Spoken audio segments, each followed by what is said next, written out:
Peter Rosenberg in the streets of New York, Flip Cam Files once again. Walking down the street, and this is the best thing about living in New York City, because I'm walking, it's the Tribeca Film Festival going on right now, so you always run the chance of running into Sir Dame Dash.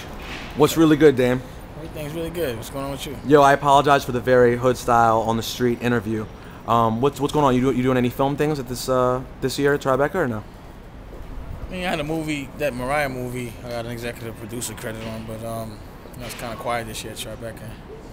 I want to do bigger movies and stuff, so I'm trying to like save it for the major motion picture films that could gross 100 million and shit like that. So you're not trying to do the indie-ish? Well, I always need it just to establish my brand and make sure people know I understand how to make a good movie. You know, but it doesn't necessarily mean profit in your pocket. So, you know, I did that, I established myself, and now it's time to move on to bigger things. And plus, it's expensive to be paying for movies out your pocket. So, how interested are you still in the hip hop game? You know, I really wasn't very motivated, and I wasn't. Nothing was really inspiring me. But Jim Jones, I grew up with him, and you know, he got this deal at Sony, and he actually put together a pretty decent album. I think better than the average and what people expected. And he's a pretty respectful dude. And he has a lot of swagger. And that is the understatement of 2008. For sure. And I've known him since he was 6. So I'm gonna be helping my man Jim out. You know, trying to like take him as a brand and making sure he gets to capitalize off that. He's doing a movie, 2 movies, a book, all kind of shit. You know, but that's almost a surprise. Can you give me like 30 seconds on what 6-year-old Jim Jones was like, please? Jimmy at 6, 7, he was running around the second floor on 1199, you know, doing the things little kids do, man. You know what I mean? I was always an older dude, 6 years older than him, 6 years older than him. And he was always a regular kid, man. You know what I mean? Jim and I have a funny relationship. One of my first shows I was doing with Syph, MTV put out a list of their top MCs, and Jim was on it. Right. And I talked about I didn't think that Jim was deserving of being on the list. Right. Jim called up with the quickness and welcomed me to New York City and helped me get very acclimated to how things are. But the dude is the swag king. Last thing. What's up, man? How you? Last thing I want to ask you, and I'll let you go. What do you think of the Nas record? Have you heard the Nas record? Any thoughts on it? I haven't heard it yet. But back to Jim, I actually told Jim not to rap, and I was really surprised that he turned his career around and built himself again as a brand. So I'm proud of him for that. Why'd you tell him not to rap? You can take a picture of my sister. Yeah, for sure. Because he's not a rapper. You know, I looked at him as a businessman, and I looked at him as a businessman, and I wanted him to be a businessman. Almost like the reason why I never rap.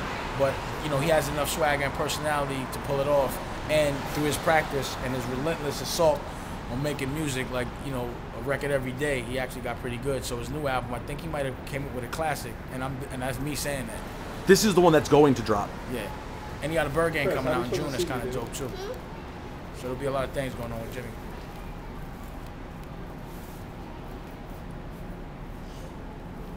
Got it?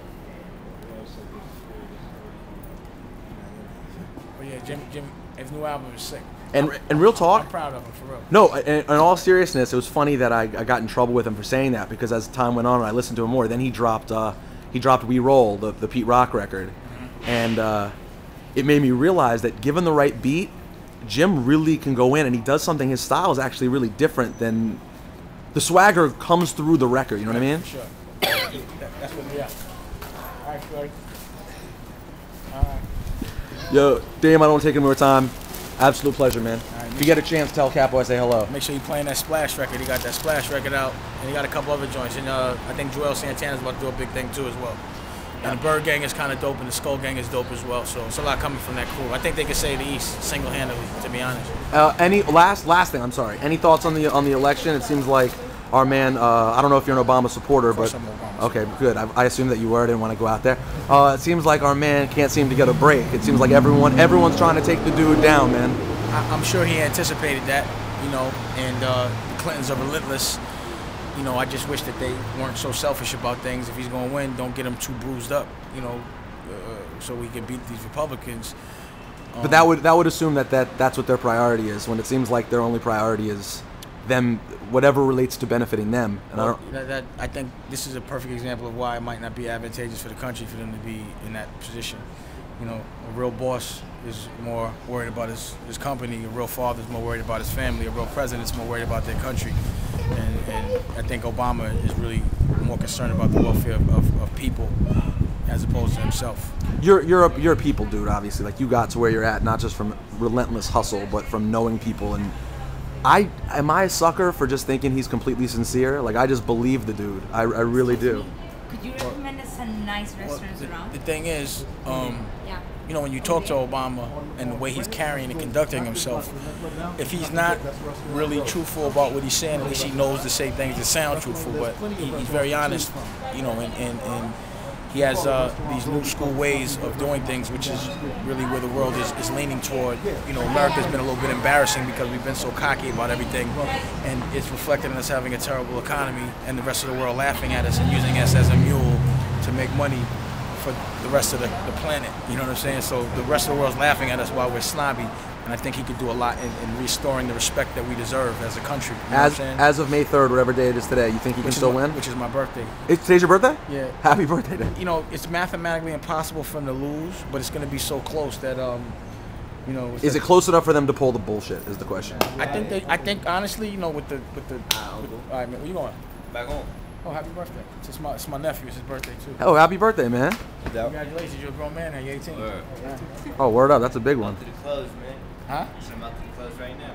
Well, it's good. You and your wife, you have fun. Know what I mean? All right. All right. Nice to meet you. Congratulations.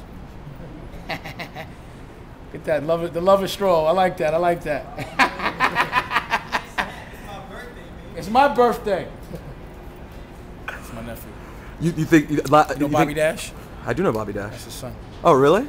Bobby Dash, when I was in college radio back in the day, that's who I used to call and bother at The Rock. Yeah, he's back. All right, well, God willing, I'll talk to you sometime, and Obama will be a step closer to being president of the United States. Obama knows. The thing about Obama is he damn near. I don't think he could have factored this thing that happened with his ex-pastor, which I don't think is advantageous. I don't understand why the pastor's going in like that.